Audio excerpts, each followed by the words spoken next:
उस स्वॉर्ड की अवतार उसके सामने आ जाती है जिसका नाम सिल्डोनिया है। सिल अपनी लंबी चौड़ी स्पीच शुरू कर देती है और बहादुर चैलेंजर को कांग्रेचुलेट करती है जो सभी मुसीबतों से बचता हुआ यहाँ पर पहुंच गया। तभी काइल उसका मुंह बंद कर देता है क्योंकि वो नहीं चाहता था कि उसके दोस्तों को इसके बारे में पता चले। मुझे पता है कि तुम कौन हो, मैजिक क्वीन सिल्डोनिया चार्ल्स की कॉपी, और मैं किसी ट्रैप से नहीं आया हूँ, खुदाई करके शॉर्टकट से यहाँ पहुंच गया। सिल को यकीन नहीं होता कि वो इतनी आसानी से भूल भुलैया को चीट करके यहाँ पहुंच गया। मैं तुम्हें ये सब बताता लेकिन उससे ज्यादा आसान फाइनल ट्रायल करना होगा ताकि सब कुछ तुम खुद देख सको। फाइनल ट्रायल में जब काइल तलवार को निकालता है, सिल उसकी सारी मेमोरीज को देख पाती है। उसे यकीन नहीं होता है कि जो उसने देखा था वह सच है क्योंकि उसे नहीं पता था कि टाइम मैजिक इतने बड़े स्केल पर यूज किया जा सकता है। तभी उसके दोस्त उसे ढूंढते हुए वहां पर पहुंच जाते हैं और वो सिल्वी से कहता है कि वह उसे फॉलो करे। मुझे एक समझदार तलवार मिल गई है। इसके कुछ समय बाद वो सिल को सभी से इंट्रोड्यूस कराता है और वह कई सेंचुरीज के बाद खाना खाती है। वो उन्हें बताती है कि वो असल में मैजिक क्वीन नहीं है बल्कि बस उसका एक हिस्सा है। वह एक मैजिकल लाइफ फॉर्म है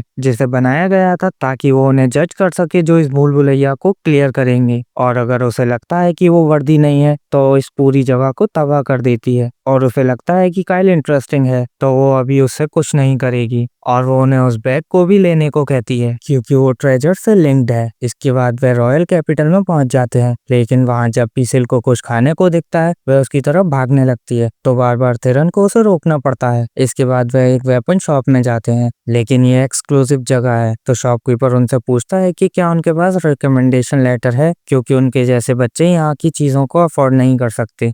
काइल याद करता है कि यहाँ से चीजें खरीदने के लिए उन्हें मेंबरशिप फी पे करनी पड़ेगी तो जब उसे वह गोल्ड कॉइन्स देता है वह उनसे कहता है कि वे अंदर जा सकते हैं। अंदर जाने के बाद वे शॉप के ओनर से मिलते हैं जिसका नाम फेस्बा है। सिल जब वहाँ पड़ी कुछ तलवारों को देखती है वह पहचान जाती है कि इसे मेलिस ने बनाया था जो कि एक एंशिएंट क्राफ्टमैन था। वाह, तुम उसे पहचान गई? वो एशियंट के सबसे बेस्ट क्राफ्टमैन में से एक थे। यकीन मानो वो बेस्ट बिल्कुल नहीं था, मैं उससे मिल चुकी हूँ और जब भी मैं उससे कुछ काम करने को कहती थी वह चिड़चिड़ा सा हो जाता था। उसकी बातें सुनकर फेसबुक कंफ्यूज हो जाता है लेकिन इससे पहले कि वह कुछ और बड़बड़ करती काइल आकर उसका मुंह बंद कर देता है क्योंकि वह किसी को भी पता लगने नहीं दे सकता कि वह मैजिक क्वीन है। वहीं काइल खुद के लिए ड्रैगन आर्मर खरीदता है। वहीं बाकी के लोग भी जिन चीजों की उन्हें जरूरत पड़ेगी वो सब खरीद लेते हैं। इसके बाद काइल मैजिक स्टोन्स को खरीदने जाता है तो फेसबुक उसे एक मैजिक स्टोन दिखाता है जिसे एक्सप्लोजन मैजिक से एन्चेंट किया हुआ है लेकिन काइल को ऐसा स्टोन चाहिए था जो कि रेप्टाइल्स के खिलाफ काम करे। फेसबा कहता है कि ऐसे स्टोन्स को कोल्ड मैजिक से एन्चेंट किया होता है और ये बहुत महंगे होते हैं, पर काइल उससे प्राइस भी नहीं पूछता और उसे कहता है कि जितने भी उसके स्टॉक में हैं उन्हें वह सब चाहिए, साथ ही उसके पास जितने हीलिंग पोर्शन है उन्हें वह सब भी चाहिए। और क्योंकि इतने सारे पैसे लाना भी बड़ी मेहनत का काम है तो वहाँ पर एक जेम की पोटली रख देता है जिनकी कीमत 10 मिलियन से भी ज्यादा है। इसके बाद काइल और बाकी सभी लोग स्टोर से बाहर आ जाते हैं लेकिन थिरन परेशान लग रहा था क्योंकि लोगों को फिर पता चल जाएगा कि वो बहुत अमीर हैं तो उनके लिए खतरा हो सकता है। पर काइल कहता है कि वे कल ही यहाँ से निकल जाएंगे तो बाकी सभी लोग टाउन घूमने के लिए वहाँ से निकल जाते हैं और सिल्वी भी कुछ ठूसने के लिए वहाँ से जाने वाली थी पर काइल उसे पकड़ लेता है। तुम्हें क्या लगता है फ्यूचर को सच में बदला जा सकता है? कितना वाहियात सवाल है। फ्यूचर कभी पक्का होता ही नहीं। उस स्पेल ने तुम्हारी सोल को उस टाइमलाइन से निकालकर किसी और टाइमलाइन के पास में रख दी है, इसलिए तुम्हारे पास वो ड्रैगन स्टोन है जबकि इस समय का ड्रैगन स्टोन किसी और जगह पर पहले से ही मौजूद है। तुम्हारे एक्शन ऑब्वियसली फ्यूचर को बदलेंगे पर ग्रेट इन्वेजन भी होना ही है तो उसे रोकने के लिए हमें कुछ करना होगा। टाइम ट्रेवल के हिसाब से यहाँ पर 2 ड्रैगन आर्ट्स हैं पर अगर ऐसा है तो मैं भी तो यहाँ पर 2 होना चाहिए था ना। इस दुनिया में किसी की भी मैक्सिमम मैजिक पावर जन्म होते ही डिसाइड हो जाती है, कितनी भी ट्रेनिंग उसे नहीं बदलती। लेकिन सिल्डोनिया के प्राइम में हमने डिस्कवर किया था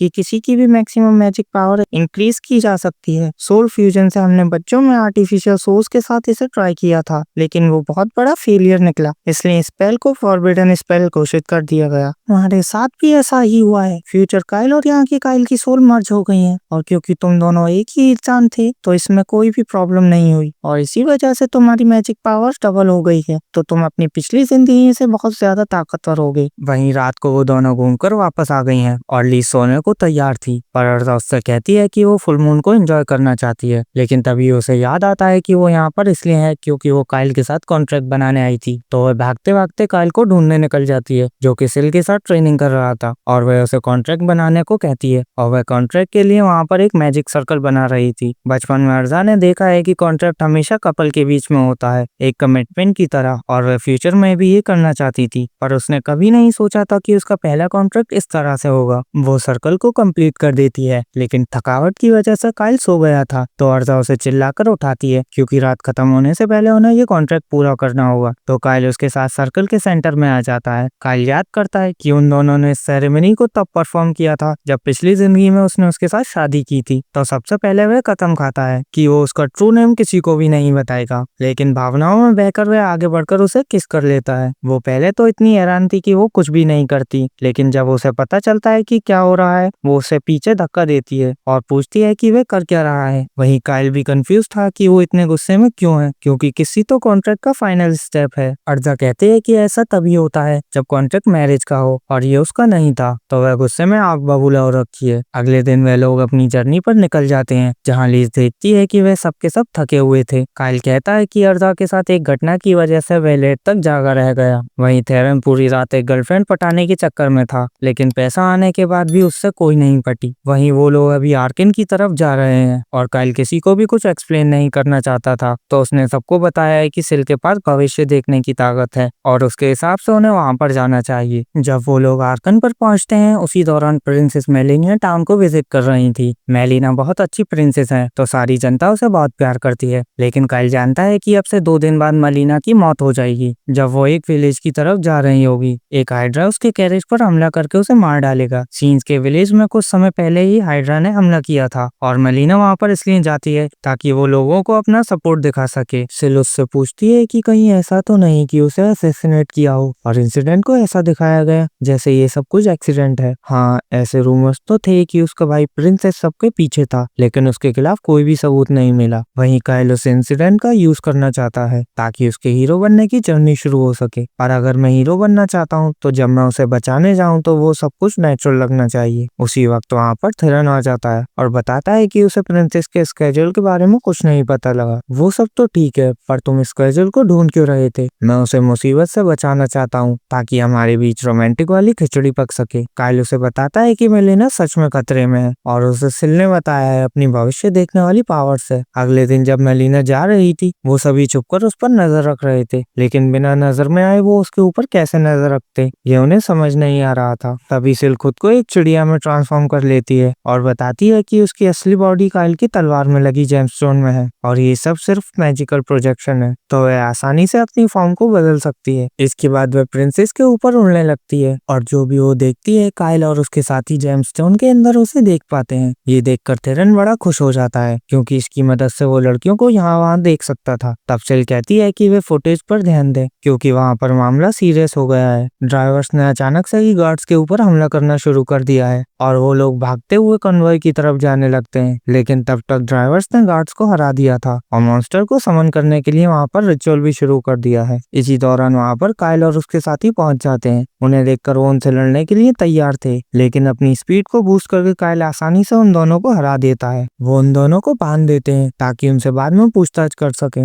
वहीं थेरन देखता है कि मेलिना जिंदा है, बस बेहोश पड़ी है। तभी एक हाइना मॉन्स्टर काइल के ऊपर अटैक कर देता है, जिसे वो हरा देता है। पर इसके बाद वहाँ पर बहुत सारे हाइना मॉन्स्टर आ जाते हैं। काइल और दोनों लड़कियां मिलकर उन सभी हाइना से लड़ने लगती हैं, पर उनकी तादाद बहुत ज्यादा थी, और वो उन दोनों बंदियों पर भी हमला करने लगते हैं। काइल थेरन से कहता है कि वे कैरेज को लेकर यहाँ से चला जाए, पर वो देखता है कि रेंज को कट कर दिया गया है। उनके लिए सिचुएशन मुश्किल होती जा रही थी। तभी हाइड्रा भी उनकी तरफ बढ़ने लगता है, और उसके फुटस्टेप के हिसाब से काइल को लगता है कि वो जल्दी उन तक पहुंच जाएगा, और वो अपने दोस्तों से कहता है कि उनकी प्रायोरिटी प्रिंसेस मेलिना को बचाना है, तो वह सब उसे लेकर वहां से चले जाएं। तब तक वह हाइड्रा से लड़ेगा। लड़कियों को लगता है कि वह पागलपंती कर रहा है, पर काइल उन्हें समझाता है कि उसे पता है कि वो क्या कर रहा है, और वो उस हाइड्रा को हरा सकता है। वो दोनों उसके ऊपर भरोसा कर लेते हैं। जिसके बाद काइल हाइड्रा से लड़ने के लिए वहां से चला जाता है। सेल उससे पूछती है कि क्या वो श्योर है वो इतने पावरफुल मॉन्स्टर को हरा सकता है। ये तो उसके सर पर डिपेंड करता है, जितने ज्यादा उसके सर होंगे वो उतना ज्यादा ताकतवर होगा। मुझे यकीन है कि अगर उसके 3 सर होंगे तो मैं उसे हरा सकता हूँ। लेकिन जब हाइड्रा उसके सामने आता है उसके 3 नहीं बल्कि 8 सर थे। लेकिन अब भागने के लिए समय बीत चुका था और वो उससे लड़ने का डिसाइड करता है। वो हाइड्रा के अटैक्स को बड़ी ही आसानी से डॉज कर रहा था, लेकिन जब वो पॉइजन के अटैक करने लगता है तो अपनी रोप की मदद से खुद को बचाना पड़ता है। उसका पॉइजन इतना ज्यादा जहरीला था कि आसपास के पेड़ और प्लांट्स जलने लगते हैं, पर उसका हाई क्वालिटी कोड उसे बचाने में काफी था। इसके बाद काइल वो ब्लिजर्ड स्टोन निकालता है जो उसने शॉप से खरीदा था, जिसे वो उस हाइड्रा के ऊपर फेंक देता है। उसके फ्रीजिंग इफेक्ट की वजह से हाइड्रा अपनी जगह से हिल नहीं पाता। जिसके बाद वह एक्सप्लोजन मैजिक स्टोन का यूज करता है और उसे हाइड्रा के ऊपर फेंक देता है। उससे हुए धमाके की वजह से हाइड्रा को एक्चुअली डैमेज होता है। ये देखकर काइल उसके ऊपर अटैक करने जाता है, लेकिन तभी हाइड्रा फिर से उसके ऊपर पॉइजन ब्रेक का इस्तेमाल करता है और अपने रोप से उसे ब्लॉक करके हाइड्रा के एक सर को काट देता है। लेकिन इसका कोई फायदा नहीं होता क्योंकि वह सर कुछ सेकंड्स के अंदर ही फिर से रीजनरेट हो जाता है। इसके बावजूद भी काइल उसी बकवास स्ट्रेटेजी का यूज करते हुए हाइड्रा के सरों को काटता रहता है, जिसका कोई फायदा नहीं होता। और ऐसा ही करते करते उसके पास सारे ब्लिजर्ड स्टोन खत्म हो जाते हैं। इतने सारे अटैक के बाद भी हाइड्रा जरा भी कमजोर नहीं लग रहा था, तो वो अपनी आखिरी स्ट्रेटेजी यूज करता है। अपनी स्पीड को बूस्ट करके वो हाइड्रा की तरफ जाने लगता है और उसने अपने हाथों में कुछ एक्सप्लोजन वाले स्टोन्स को छुपा रखा था। हाइड्रा इतना तेज नहीं था कि वो उसके अटैक को डॉज कर पाता और काइल उसकी छाती में अपनी तलवार को घुसा देता है और उसके जख्म को अपनी तलवार से और भी बड़ा करके उसके अंदर एक्सप्लोजन स्टोन डाल देता है। पर तभी हाइड्रा उसके ऊपर अटैक करके उसे खुद से दूर कर देता है। इस बार भी उसके आर्मर ने उसे बचा लिया था, पर अब हाइड्रा उसकी तरफ आने लगता है। जिसके बाद रोहित शेट्टी की मूवी की तरह वो हाइड्रा 3 अलग अलग एंगल से फटने लगता है। उस धमाके की वजह से हाइड्रा की बॉडी के चीथड़े चीथड़े उड़ जाते हैं और सेल उससे कहती है कि उसे इस स्ट्रेटेजी को पहले यूज कर लेना चाहिए था, कम से कम उसके मैजिक स्टोन तो बच जाते। ये मेरा लास्ट ऑप्शन था, ऐसी खतरनाक स्ट्रेटेजी मैं सबसे पहले क्यों यूज करूंगा। दूसरी तरफ अर्धा और बाकी सब ने भी सभी मॉन्स्टर को हरा दिया है और अब वो काइल की मदद करने के लिए जाने वाले थे, पर उसी वक्त वहाँ काइल आ जाता है और बताता है कि उसने हाइड्रा को हरा दिया है। ये सुनकर वो दोनों ही खुश थे और वो उसे दूर रहने को कहती हैं क्योंकि उससे बदबू आ रही थी, और बेचारे की तारीफ करने की जगह वो उसे नहाने को कहने लगती हैं। और जब बेचारा काइल नहा रहा था, थेरन अभी भी कैरेज को ठीक करने में लगा है। इसके बाद काइल नहाकर वापस आता है। उसे लगता है कि प्रिंसेस और उसके सर्वेंट को पॉइजन किया गया होगा, तो वो उन्हें एंटीडोट देने लगते हैं। तभी थेरन को बाहर एक पाउच मिलता है, जिसे देखकर काइल समझ जाता है कि इसी का यूज करके वो लोग मॉन्स्टर को समन कर रहे थे, यानी प्रिंसेस को सच में कोई मरवा रहा था। और इसे इस तरह से प्लान किया गया है ताकि सबको लगे ये एक एक्सीडेंट है, और इस एसेसिनेशन के पीछे सच में प्रिंस कैरनेस ही था और मिलिन का बॉडीगार्ड सेंटोस भी उसी के साथ काम कर रहा है। उन्हें पता लगता है कि उनकी एसेसिनेशन अटेम्प्ट फेल हो गई है, तो सेंटोस प्रिंसेस को मारने के लिए एक और स्क्वाड को भेज देता है। दूसरी तरफ शाम को मिलेना को होश आता है, जो ये देखकर हैरान थी कि वह अभी भी जिंदा है। वो काइल और उसके दोस्तों से पूछती है कि क्या उन्होंने ही उसे बचाया है। मौका देखते ही थेरन अपना मुंह वहाँ पर ले आता है और कहता है कि उसने सब कुछ किया है और इसके बदले में वह उससे किस्सी मांगने लगता है। तो उसे लाइन पर लाने के लिए लीज उसे खींचकर पंच मारती है। जिसके बाद काइल खुद को इंट्रोड्यूस कराता है और बताता है कि वो एक ट्रैवलिंग एडवेंचरर्स का ग्रुप है, जिन्होंने रास्ते में उनके कन्वॉय पर अटैक होता हुआ देखा और उसे बचाने के लिए यहाँ पर आ गए। तभी उसके सर्वेंट को भी होश आ जाता है और वो तुरंत ही काइल और प्रिंसेस के बीच में आ जाती है ताकि वो उसे बचा सके। मिलेना उसे बताती है कि काइल और उसके दोस्तों ने उसे बचाया है, तो वो उन पर भरोसा कर सकती है। इसके बाद सिचुएशन को इंस्पेक्ट करने के लिए मिलेना कैरेज से बाहर जाती है और डेड बॉडीज को इंस्पेक्ट करने लगती है। काइल उसे बताता है कि ड्राइवर्स ने ही उसके गार्ड्स को मारा था। इसी दौरान सेलो ने बताती है कि एक रॉयल गार्ड्स की स्क्वाड उन्हीं की तरफ बढ़ रही है और काइल ये बात मेलिना को बताता है। ये सुनते ही मेलिना कहती है कि उन्हें यहाँ से भागना होगा, क्योंकि अगर रॉयल नाइट्स ने उन्हें ढूंढ लिया तो वो उसके साथ साथ काइल और उसके दोस्तों को भी मार डालेंगी। आपके ही कंट्री के नाइट्स भला आपको क्यों मारना चाहेंगी? जो आदमी मुझे मारना चाहता है वो सेंटोस है। काइल को यकीन नहीं होता कि सेंटोस ऐसा कुछ कर सकता है, पर मेलिना श्योर है कि इस सब के पीछे उसी का हाथ है।